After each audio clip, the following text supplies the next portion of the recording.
Hello, welcome to Romance Files. Let's go. Here's my story. My wife and I met at a bar in Chicago. She was with 5 people, 2 men and 3 women. I was there alone that night to watch a football game. As soon as I spotted her, I wanted to talk to her. I resisted the urge for a bit, but then she made eye contact with me, and I was smitten. Her smile was so genuine, it made her eyes squint. When there was room for me to squeeze in, I switched chairs at the bar and greeted her. She seemed very pleased with me from the start. I found out she was with her sister and 4 coworkers to celebrate her 25th birthday. I was 27 at the time. I ordered her a drink, and we ended up talking through the entire football game. She joked with me about how I was missing it, but I told her I wasn't going to miss this, gesturing to her. We dated for 8 months before we decided to move in with each other. We wanted to see each other more often, and it felt like the only way to do that was to share a place. We both worked full-time, alternating shifts, so there were many days when we couldn't see each other at all, and a few rare ones when we got to see each other all day. Before I knew it, we were together for 6 years. She helped me through the loss of my father, and then my mother a week later.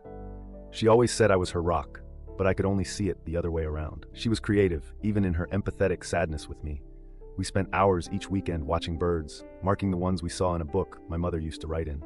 I was grateful to have her, and I decided to marry her. Of course, the first year was blissful. I knew it would be. To celebrate our 1-year wedding anniversary, we had a party at the bar where we met nearly a decade ago. She was still working the same job, along with her 4 coworkers, so they were there. Her sister and my best friend were there too. We were surrounded by loved ones and truly happy. On a Tuesday, my wife borrowed my car to get to work since hers was being worked on. I had to come home an hour earlier to do this for her, but my boss respected my work so much, he didn't mind helping me out when I needed it. The next morning, when I was leaving for work, I saw that my wife had left the windows down all night long. That was unusual. Inside the car, it smelled like cigarette smoke and cologne. Besides that, the gas was much lower than it would have been if she'd only gone to work and come home. I had fallen asleep on the couch the night before, so I wasn't sure if my wife got home later than usual. At work, I texted her, asking why the car smelled and where the gas went. She said she didn't want me to freak out, but she'd given a ride home to one of her coworkers, Jared. I knew Jared ever since the night we met, but I'd never gotten that close to him. Upon hearing this, I sent him a message, and he confirmed that she did give him a ride but said he didn't smoke cigarettes. This puzzled me. Instead of confronting my wife more, I let it slide and made it my goal to get to know Jared and hang out with him. We started going out to play pool and drink together on Thursday nights, and I invited my best friend to come along. I asked Jared not to tell my wife we were hanging out because I needed to figure out something, and I only told my wife I was meeting my best friend each Thursday, so it was a half-truth. Sometime later, my wife came home from work wearing different clothes than she left in. Her other clothes were in a shopping bag, and I could tell she was hoping I wouldn't ask or notice. When I asked, she said she just felt like going shopping and wearing something new. She did a twirl for me. I forced a smile, but I knew something was up. My wife always washed new clothes before wearing them. She started a load of laundry with the clothes she was wearing earlier that day and went to the bathroom. I stopped at her clothes and smelled them. They smelled unusual, nothing like her usual scent. I confronted her about it as she sat on the toilet. She said I was being crazy and didn't know what else to tell me besides the truth. She said she just got new clothes and didn't do anything wrong. The next day, I came home from work just as a red car pulled away from our house. I asked my wife who it was, and she hesitated before saying it was her sister who stopped by for a visit. I immediately texted her sister to ask what kind of car she drives. She replied, saying a black SUV, and asked me why I didn't respond. Instead, I was doing my very best to remain calm as my wife and I ate dinner. I couldn't shake the feeling that she was cheating on me. I didn't know how to prove it without her shooting me down and explaining everything away. I also didn't want our marriage to end. We started playing Xbox together when her phone pinged. She read something, then sighed just as I asked her who it was. My phone pinged as well. She told me it was Jared asking her to cover his shift at work in 30 minutes because he was unexpectedly invited to a concert that evening. I told her that was weird because Jared had just texted me to see if I wanted to meet at the bar. She stared at me dead in the eyes for what felt like an eternity. I could see her breathing heavily. She said she didn't realize Jared and I talked to each other. Without missing a beat, I reached for her phone. I got a good hold on it, but so did she. We struggled as I tried to pry it from her hands. She kept screaming at me to stop, saying I was hurting her. I finally got it from her and tried to get away, but she tackled me to the floor. I shrugged her off within a few moments, so she grabbed my phone and threatened to smash it if I didn't give her back her phone. I thought for a moment, but I came to the conclusion that finding out who my wife was cheating on me with was more important to me than having to buy a new phone. I had to see for myself what she was desperately trying to keep from me. I dove into the bathroom and locked the door behind me. She continued screaming in frustration and threatening to smash my phone a few more times before she actually did it, and pieces came sliding in under the door. My hands were shaking as I read her messages with someone named Adam. She'd sent him nudes, and he returned the favor. One of them included his face, so I knew who I was looking for. They talked about their sex, how good it was, and how marital sex could never compare to forbidden sex. His most recent text was asking her if she could come up with an excuse to meet him at the very same bar I met my wife at all those years ago. I barged through the bathroom door, unintentionally smacking my wife's face with it. I grabbed my keys as she screamed after me, futilely trying to stop me. I told her I wanted her out of the house by the time I got back. She expressed her disbelief, and I sped away, texting and replying to Adam with her phone that said I was on my way and he should meet me out front. I found him immediately, parked the car, walked straight up to him, and punched him in the face. I asked him in an elevated voice if he just assumed I would never find out he was sleeping with my wife. A small crowd of people gathered around us, gasping and watching the drama unfold. He scrambled to get up, but I pushed him down at least twice before spitting on his face. I told him never to see her again.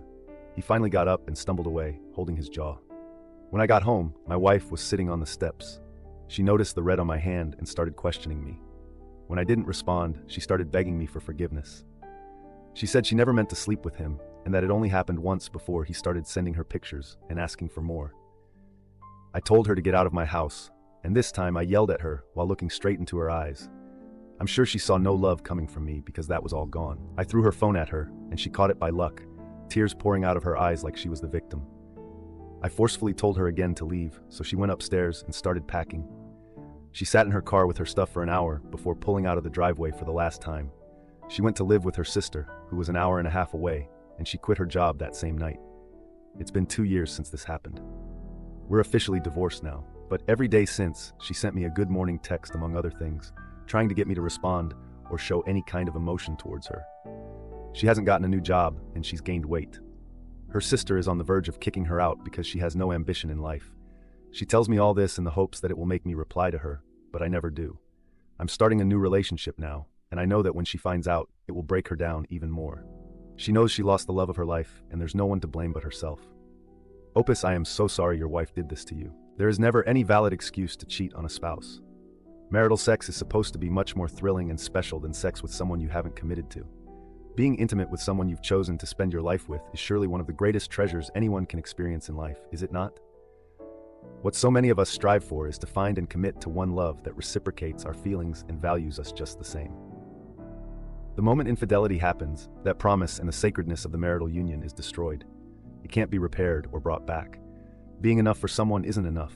You must continually choose that person, the same person you committed to in the first place, because the moment you stop choosing them, that true love is at risk. To keep love alive, you must remember why you love them and that they are worthy of your love throughout life. Now let's get into our next story for today. At the time of this story, I had been with my girlfriend since high school. In school, we shared a group of friends, one of those friends being a kid named Tyler. He was my best friend, and if anyone saw me in high school, Tyler was usually within 5 feet. After we graduated, I was extremely disappointed that my girlfriend moved with her family out of state, but we continued our relationship as a long-distance one.